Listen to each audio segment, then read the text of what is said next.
point, I would like to invite to the podium Mr. Milo from Amiran, Kenya. Jambo tena, you are full from the food. Let me first begin by acknowledging talent in the room, Miss Wendy Kimani. Give him a round of applause, Calabash. And I come from Israel, so obviously you want to compare. Israel is the size of Kitui, is actually bigger than Israel. Kitui is 30,000 square kilometers, Israel is 21,000 square kilometers. Yeah, so Kitui is the size, is bigger than Israel. Israel is 80% desert. When you talk of dry, you know, Turkana is 400 millimeters average rainfall a year. In Israel, dry is 20 millimeters average rainfall a year. Yeah? 3% of our population deal in agriculture. That's 3% of a very small 7 million people deal in agriculture. In Kenya, everybody's a farmer. Everybody's a farmer. I'll have a meeting with a doctor, a lawyer, no matter what, we end the conversation, an NGO, and at the end they'll say, listen, I have a shamba. I heard about your greenhouses. You know, always every Kenyan's a farmer.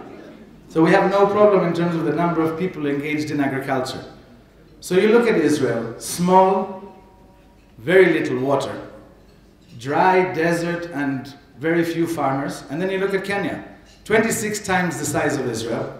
Water, it rains here like there's no tomorrow. Lake Victoria is 3 times the size of Israel. Okay? Farmers, endless amount of farmers.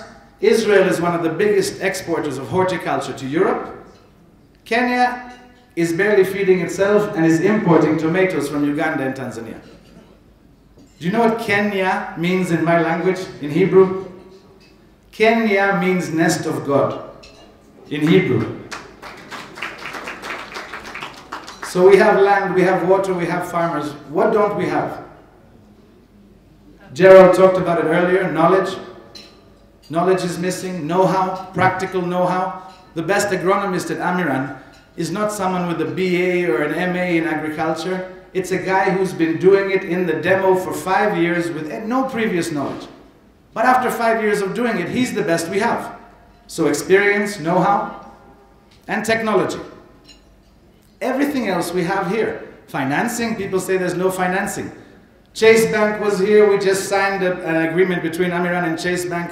Chase Bank has 3.5 billion dedicated to agribusiness through Chase and Rafiki. Family Bank is here, we're about to sign an agreement. Equity Bank, Cooperative Bank, Kenya Women Finance Trust. When we started in 2009, the highest loan for small-scale farmers in Africa was Kilimo Biashara, was 10,000 shillings. Today, the Agri Vijana loan from the Youth Fund is 358,000.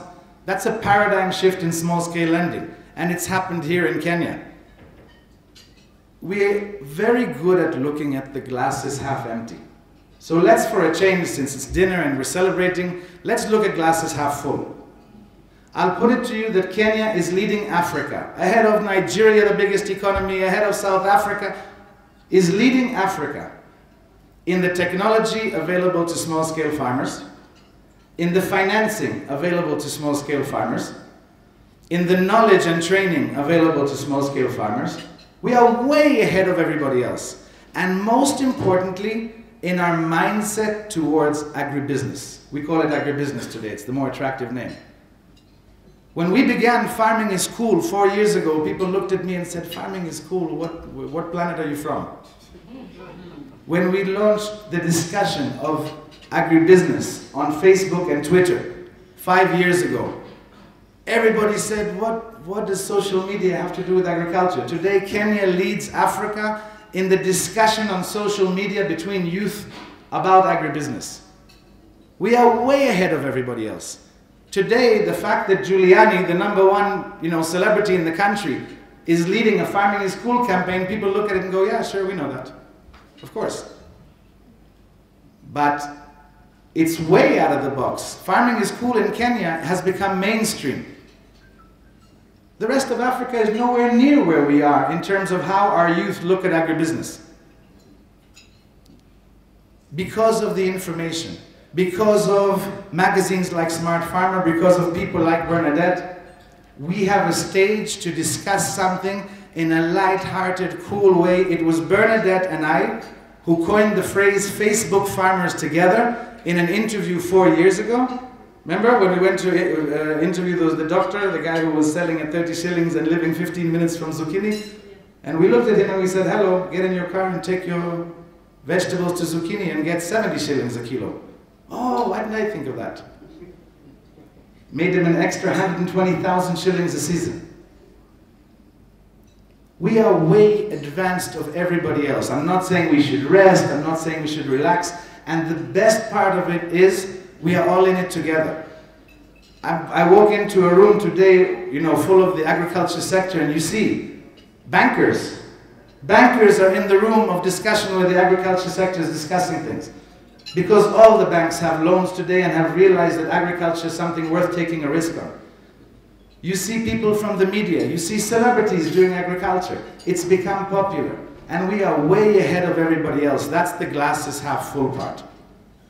I want to congratulate Bernadette on an amazing achievement, on fulfilling your vision. I wish you another 50, 100 years of success and growth and strength. Thank you for the stage for discussing, and thank you for empowering all of us with the ability to discuss it on such a wonderful stage. God bless.